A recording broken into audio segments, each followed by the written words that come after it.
Si nanay. Hello, nay. So, si nanay ang nagtanim dito. Anong kukunin natin, nay? Mais. Mais. So, mangunguha kami ngayon, guys. Mangunguha kami ngayon ni nanay ng mais. Ayan. So, kami ni nanay. Ikaw lang pala ang nagtanim dito. Kayo ni tatay na asawa nyo. Ah, wow. Pati balangoy, nay. So, araw-araw kayong naandito, nay. Oo. Di ba? Kung wala talagang aanihin, walang itatanim mo lang aanihin. Talaga napakabiyaya ng tanim ni nanay. O, ayan. So, ngayon talaga Ito, humay pa ito namon nga ito. Tamnang ko ng bilang huy. humay pa daw nila yan. Ayan, tinaniman niya ng mga kamuting kahoy. Wow. So, yan po talaga yung source of income nila dito na talaga ikinabubuhay nila dito. Ang pagtatanim. Talagang lahat sila. At ito, nay, ano to? Nay, ay talong. Oh, ibang klaseng talong. Paitin. Ha? Tawag nila naron-taron. Naruntaron. Oo. Susunod man nila pag-utan yan, da mag-uutan ni Abil. Kunti pa lang, maliit pa man lang. Di, okay naman yun. Hindi na talaga siya lalaki, nay? Sugad la ito. May seedlings ka nito, nay? May dapat din mga hinog. Sige, mangayo ako eh. Damon ko ito, nangaro din hina. Ayan si nanay. Wow, nay, salamat, nay. Ayan. Oh, nanguha kami ni nanay na mais. Nanguha daw kami pero si nanay lang. Siyempre, bibidyohan ko siya. Ay, ito, nay, may hinog. Ayan, nay, ito, hinog, oh. Pwede ito itanim. Sidling, din ko kanana ito. Lubo. Ayan, oh. Bilog siya, oh. Ayan, ang galing na. Talong siya, guys, pero bilog. Talong. Talong siya, kakaiba. Pero talaga daw, ganito lang, ganyan lang siya kalaki. So, pwede na siyang gulayin. Ha? Mapait. Mapait pala siya, guys, sa talong. So, ay.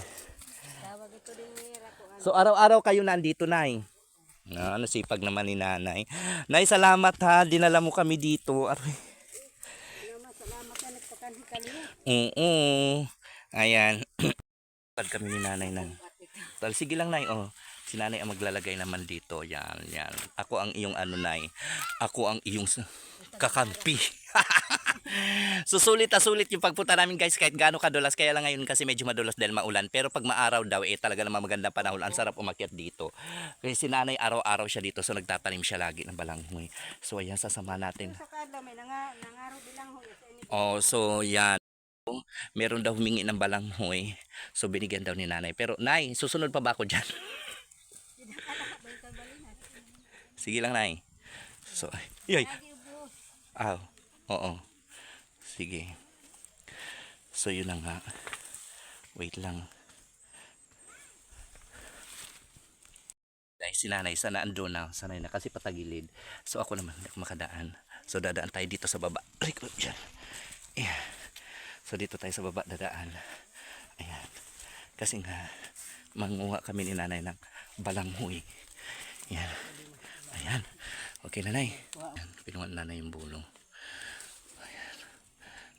Hello, hanikini din hi. Ayan, salamat sa biyaya ng Panginoon. Ayan. Tanalo. Lord, salamat. Ayan, meron kami mga blessing. Wow, yan o, kamuting kahoy. Yan. Nay. Yan. Yan si nanay. Si tatay kasi hindi umakyat daw ngayon. Malain ko na yung pakiramdam. Masama yung pakiramdam. So itong mga kinuha mo na yung balanghoy na itatanim mo rin to. Oo. Ini kasanan ini. Yan, meron na kaming kamuting kahoy, guys. So kukuha pa si nanay. Ang dami naming pagkain ngayon. Sige, nay. Kaya natin to, nay. Laban, nay. Di ka alam mo, ha?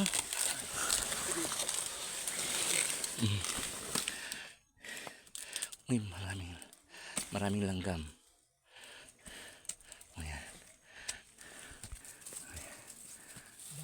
Maganda kay malambot ang lupa.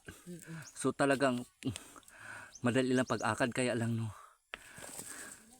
Yan. Ilang buwan ba nay bago galing sa pagtanim bago mo ma-harvest ang balanghoy, nay? Anla mga pito. Pito ka. Nga na pulo. Oh, so pag nagtanim ng kamote, magmula sa pagtanim magbibilang ka lang ng 7 hanggang 10 buwan bago ka maka-harvest ng ganito. So kaya kung magtatanim ka, wag pa isa-isa, damihan mo na para sigurado na pag nag-harvest ka, marami rin. Ang mais na galing sa pagtanom, ilang buwan bago ma-harvest? 4 na buwan. So ang mais din ganon. Ay, wow, pak, ha. Ang lakas. Ayan. So malambot lang kasi, madali lang kasi siya, malambot lang lupa. So yan yung araw-araw, tignan nyo naman. Nay, ilang taon na po kayo, Nay? Mas 68 ako. O 68, siya 68, pero kasi talagang hindi sila nababakante si nanay. Mga lalabs, no, si nanay talaga araw-araw nasa bukid. So so yun yung pinaka-exercise nila. Kaya tingnan mo naman 68 si nanay pero healthy. Awa ng Diyos. Ayan. So tayo naman ang gagawin naman namin dito ngayon is ilulupak namin. Yung parang babayuhin tapos lalagyan ng margarine tapos lalagyan ng sukol. Sarap. Diba?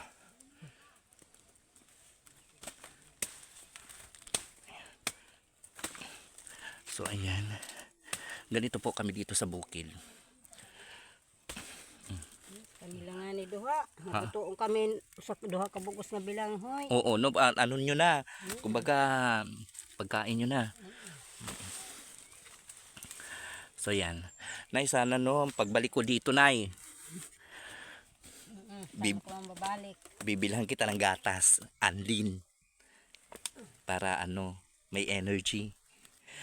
So pagbalik natin dito guys, babalikan natin si nanay, bibilhan natin siya ng gatas, Anlin. Yan. Okay na Nay, dito Nay, tara na Nay. Na mapugat na. Didi na lang ko tago. Sige. So, tapos na. Sige Nay, dito na ako. Dito na ako. So ayan guys, paakit kami.